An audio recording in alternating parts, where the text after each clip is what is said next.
విగ్రహాలు వలయంగా నిలబడి ఉన్నాయి. ముఖాలు సజీవంగా కనిపిస్తున్నాయి. దేవత కళ్ళు. చీకటిలో స్వల్ప బంగారు కాంతి. ఒక పీఠంపై 2 బంగారు కళ్ళు మెరుస్తున్నాయి. మీరా వాటిని ఎత్తగానే గోడలు బంగారమై కరుగుతున్నాయి. దేవత స్వరం వినిపిస్తుంది. నా చూపు తిరిగి ఇవ్వు. మేల్కొలుపు. మీరా కళ్లను విగ్రహంలో ఉంచుతుంది.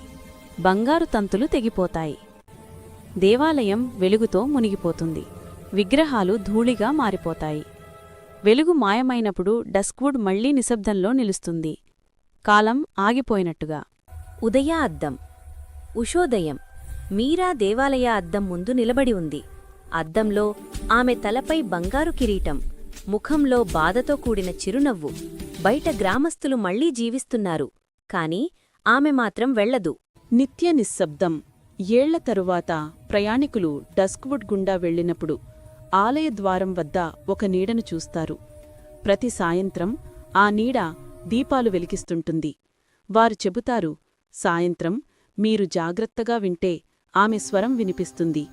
కొన్ని శాపాలు, సమయంతో మరిచిన వాగ్దానాలు. మబ్బులు మళ్లీ చుట్టుకుంటాయి. గంటలు మోగుతాయి. డస్క్వుడ్ నిశ్శబ్దం. ఒక చీకటి అందమైన శాపగాథ.